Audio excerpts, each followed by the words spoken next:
Hello दोस्तों, देसी TV Bharat में आप सभी का हार्दिक अभिनंदन स्वागत करता हूं। 2024 लोकसभा चुनाव की तैयारी शुरू हो चुकी है। हर कोई दमखम दिखा रहा है, मीटिंग हो रही है, समीक्षा बैठक हो रही है। उधर कांग्रेस पार्टी ने इंडिया गठबंधन बना दिया है, 26 दलों को शामिल कर दिया है। उधर एनडीए ने 38 दलों को अपने में शामिल कर लिया है। लड़ाई कहा जा रहा है इंडिया वर्सेस एनडीए के बीच में होगी। लेकिन ये सब क्या सिर्फ तमाशा होने वाला है? क्योंकि जब 2024 का चुनाव फिक्स है, 2024 में वही आएगा, मोदी ही आएगा, तो फिर भैया ये तामझाम क्यों? और आपसे मैं कहूंगा, क्या आप ये सोच रहे हैं कि आप हाथी को बटन दबाएंगे, हाथ को बटन दबाएंगे, कार को बटन दबाएंगे, केतली पर बटन दबाएंगे, तीर पर बटन दबाएंगे, साइकिल पर बटन दबाएंगे, नोटा दबाएंगे, ईवीएम में ये सब दबाएंगे? आप भूल जाइए।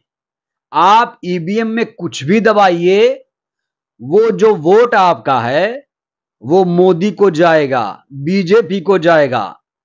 अब आप जाहिर तौर पर परेशान हो रहे होंगे कि मैं ये क्या बोल रहा हूं। थोड़ा धैर्य रखिए, सब्र रखिए। जो मैं बोल रहा हूं उसका सबूत भी मैं आपको दूंगा। दोस्तों, अक्सर आपने सुना होगा कि ईवीएम में घोटाला हो रहा है, ईवीएम हटा दो, बैलेट पेपर ले आओ। जैसे बीएसपी सुप्रीमो बहन कुमारी मायावती जी ने ईवीएम को हटाने की मांग की है। उनका एक वीडियो भी सामने आया है जिसमें वो ये कह रही हैं कि ईवीएम से चुनाव ना हो, कोई भी चुनाव, चाहे निकाय चुनाव हो, विधानसभा का चुनाव हो, लोकसभा का चुनाव हो, ईवीएम नहीं चाहिए भैया, क्योंकि ईवीएम में बहुत धोखाधड़ी है, बहुत गड़बड़ी है। जो भी वोट उन्हें मिलता है वो वोट उन्हें मिल ही नहीं पाता है, वो कहीं और चला जाता है। सबसे पहले आप बीएसपी सुप्रीमो मायावती जी का ईवीएम पर ये बयान सुनिए, फिर मैं बातों को क्लियर कर रहा हूं। बीएसपी का जो जनाधार है वो कोई कम नहीं हो रहा है। मुझे तो लग रहा है ईवीएम में कुछ गड़बड़ी जरूर।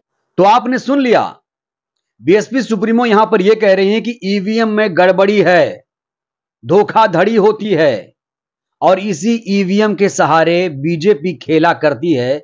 ये बसपा सुप्रीमो के गंभीर आरोप हैं। लेकिन मैंने शुरू में क्या कहा? आप कार पे बटन दबाइए, आप हाथ पे बटन दबाइए, आप मोटरसाइकिल, साइकिल, तीर, धनुष, केतली, हाथी, कहीं भी बटन दबा लीजिए, होने वाला कुछ नहीं है। मोदी को हटाने चले हैं आप लोग, मोदी को हटाएंगे आप लोग? ये इंडिया गठबंधन वाले मोदी को हटाएंगे? नहीं हटा पाओगे, क्योंकि ईवीएम ऐसा नहीं होने देगा। क्यों नहीं होने देगा? एक बहुत सनसनीखेज बयान आया है, मोदी के सांसद का बयान है ये जो मैंने कहा है ना कि कोई भी बटन दबाइए, बीजेपी को ही वोट जाएगा, ये मैं ऐसे ही नहीं कह रहा हूं दोस्तों, ये मैं ऐसे ही नहीं कह रहा हूं। और ये मैं नहीं कह रहा हूं, ये मोदी के सांसद का बयान है, बीजेपी के सांसद का बयान है। तेलंगाना के बीजेपी सांसद हैं, इनसे मिल लीजिए आप, पहले ये साहब से मिल लीजिए। इनका नाम है डी अरविंद। डी अरविंद क्या ज्ञान दे रहे हैं? इनके बयान से पूरा देश सन्न है, दंग है, हैरान है। तो जो भारत दुनिया का सबसे बड़ा लोकतंत्र है, जहां पर चुनाव होता है, निष्पक्ष चुनाव के चुनाव आयोग दावे करता है, वहां पर डी अरविंद ये कह रहे हैं कि भैया कोई भी बटन दबा लो, कोई भी बटन दबा लो। हाथी दबाओगे, हाथ दबाओगे, केतली दबाओगे, तीर दबाओगे, धनुष दबाओगे, कार दबाओगे, नोटा दबाओगे, कहीं दबा लो, वो बीजेपी को जाएगा, आएगा तो मोदी ही। जरा सुन लीजिए पहले ये डी अरविंद कुमार ने क्या कहा है, पहले आप सुन लीजिए। आप नोटा पे डालो मैं ही जीतूंगा, आप हाथ पे डालो जीतेगा तो कमल ही, आएगा तो मोदी। तो ईवीएम के बारे में अब जनप्रतिनिधि खुलकर बात कर रहे हैं। पहले तो विपक्ष के लोग बात करते थे, बामन मेश्राम जैसे लोग बात करते थे, बीएसपी सुप्रीमो बहन कुमारी मायावती जी, विपक्ष के तमाम लोग ये बात करते थे कि ईवीएम में गड़बड़ी है। लेकिन अब तो सीधे सीधे ये बात मोदी के सांसद साबित कर रहे हैं कि ईवीएम हमने सेट कर दिया है। उनका कॉन्फिडेंस देखा आपने? क्या कह रहे हैं कि कोई भी बटन दबा लो। मतलब ये मजाक चल रहा है। ये किस तरह के चुने हुए जनप्रतिनिधि हैं, शर्म आती है दोस्तों ऐसे लोगों पर जो देश को गुमराह कर रहे हैं और लोकतंत्र को शर्मसार कर रहे हैं ये लोग। और चुनाव आयोग बीजेपी का पिट्ठू बन गया है। ऐसे लगता है कि चुनाव आयोग सिर्फ और सिर्फ मूक दर्शक है, कोई कुछ भी बोलकर निकल जाएगा। क्या ये चुनाव आयोग की साख पर सवाल नहीं है दोस्तों? और वैसे दोस्तों मैं चुनाव आयोग की बात करूं, चुनाव आयोग में एक बॉडी है मुख्य चुनाव आयुक्त की। अब ये जो बात मैं आपको बताने वाला हूं, इससे आप समझ पाएंगे कि हमारे देश का चुनाव आयोग कितना निष्पक्ष है, पारदर्शी है। अब देखिए, सुप्रीम कोर्ट के अनुसार जो मुख्य चुनाव आयुक्त है उसको चुनने के लिए 3 व्यक्ति चाहिए, एक प्रधानमंत्री, एक नेता प्रतिपक्ष, एक चीफ जस्टिस ऑफ इंडिया। लेकिन अब मोदी सरकार ने इसमें क्या कर दिया है, मोदी सरकार ने इसके चुनाव के लिए प्रधानमंत्री को रखा है, मोदी सरकार के मंत्रियों को रखा है और नेता प्रतिपक्ष को रखा है। यानी अगर मुख्य चुनाव आयुक्त की नियुक्ति करना है, चयन करना है, तो उसके लिए ये 3 बॉडी जिम्मेदार है। अब नेता प्रतिपक्ष कुछ भी जतन कर ले, मोदी जिसे चाहेंगे वही मुख्य चुनाव आयुक्त होगा।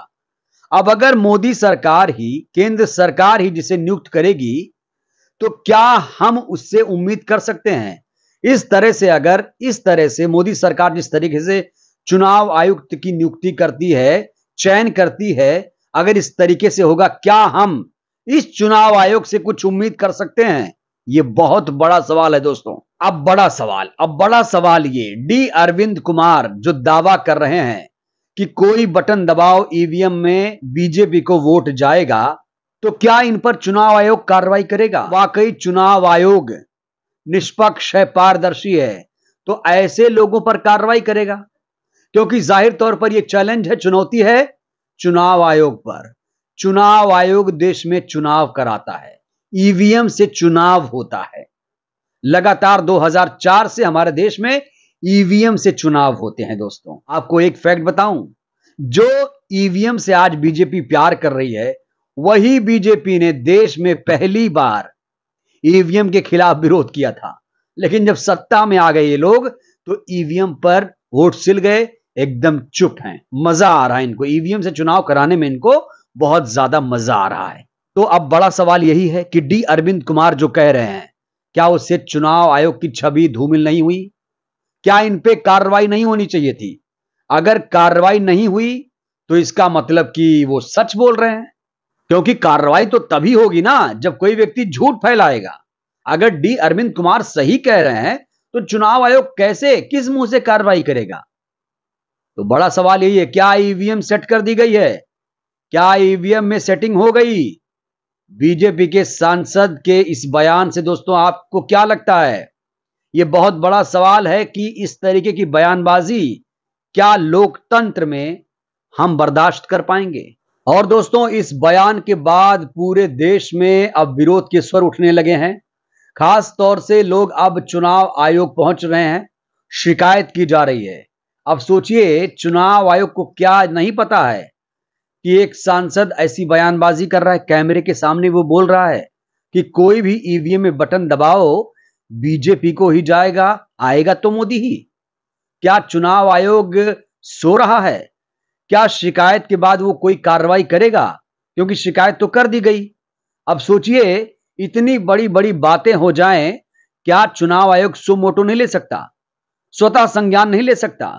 अगर नहीं लेगा तो समझिए अभी तो डी अरविंद कुमार ने बोला है, आगे और भी लोग बोलेंगे। और देखिए दोस्तों, दिग्विजय सिंह, कांग्रेस के नेता दिग्विजय सिंह ने शिकायत की है, लेकिन उनकी शिकायत पर चुनाव आयोग ध्यान नहीं दे रहा है, यह भी आरोप लगा रहे हैं। कांग्रेस भी कम नहीं है, कांग्रेस अगर चाहती तो ईवीएम से चुनाव पर रोक लगा सकती थी। 2004 में हालांकि वाजपेयी साहब की सरकार के दौरान पहली बार ईवीएम से पूरे देश में चुनाव हुआ। और दोस्तों 2004 में जब ईवीएम से चुनाव हुआ तो पहली बार यूपीए की सरकार आई, यूपीए 1 की सरकार आई। 2009 में चुनाव हुआ, यूपीए 2 की सरकार आई। तो कांग्रेस का जिम्मेदार नहीं है। अगर कांग्रेस जो आज कह रही, शिकायत करने की बात कह रही है, अगर कांग्रेस इसमें गंभीरता दिखाती तो क्या 2014 में ईवीएम से चुनाव हो पाता? यह बहुत बड़ा सवाल है। तो दोस्तों, तमाम लोग देश में आंदोलन भी कर रहे हैं, ईवीएम हटाओ देश बचाओ, क्योंकि ईवीएम से लोगों को डर लगने लगा है। लोगों को लग रहा है कि मैं तो हाथी को बटन दबा रहा हूं, हाथ को दबा रहा हूं, कहीं बीजेपी या किसी और को ना चला जाए। ये अभी डर था, आशंका थी, लेकिन अब डी अरविंद ने साफ कर दिया है कि भैया आप लोग कुछ भी जतन कर लो, कहीं भी दबा लो, कुछ भी कर लो, ईवीएम सेट है। डी अरविंद कह रहे हैं ईवीएम सेट है, कहीं भी दबाओ, हमारे पास आपका आशीर्वाद पहुंच जाएगा। अब पूरे देश में ईवीएम हटाओ देश बचाओ के नारे लग रहे हैं। वामन मेश्राम भी दहाड़ रहे हैं, कह रहे हैं कि अगर 2024 में ईवीएम से चुनाव हुआ तो तोड़फोड़, ईवीएम तोड़फोड़ अभियान शुरू करेंगे। जरा सुनिए। 2024 में ईवीएम मशीन फोड़ेंगे। इतना ही नहीं, मायावती जी का बयान हमने आपको सुना ही दिया। मायावती जी एकदम स्टैंड पे अपने क्लियर हैं कि भैया ईवीएम हटा दो, इससे दिक्कत है, इसमें छेड़छाड़ हो रही है, बैलेट पेपर लेकर आओ, क्योंकि जो वोट हमें मिलना चाहिए वो वोट नहीं मिल पा रहा है। ईवीएम बसपा के लिए बहुत बड़ा दुश्मन है। तो दोस्तों, जो बात चीख चीख कर विपक्ष कह रहा था, विपक्ष मतलब वामन मेश्राम, मायावती जैसे तमाम जो लोग हैं वो कह रहे थे, अब डी अरविंद ने एक बड़ा बयान देकर नया विवाद शुरू कर दिया है। क्या ये विवाद थमेगा?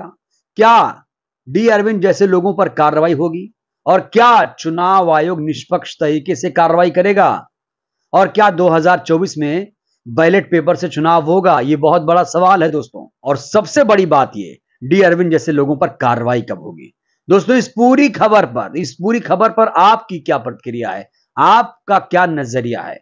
जरा आप लोग भी अपनी राय दीजिए। आपको क्या लगता है, क्या ईवीएम से चुनाव हो या बैलेट पेपर से हो? आप भी अपनी प्रतिक्रिया दीजिए, हमें आपकी प्रतिक्रिया का इंतजार रहेगा। वीडियो को लाइक करिए, चैनल को सब्सक्राइब कीजिए, वीडियो को जन जन तक पहुंचाइए, जिससे बहुजन समाज जागरूक हो। जय भीम, जय भारत, जय संविधान।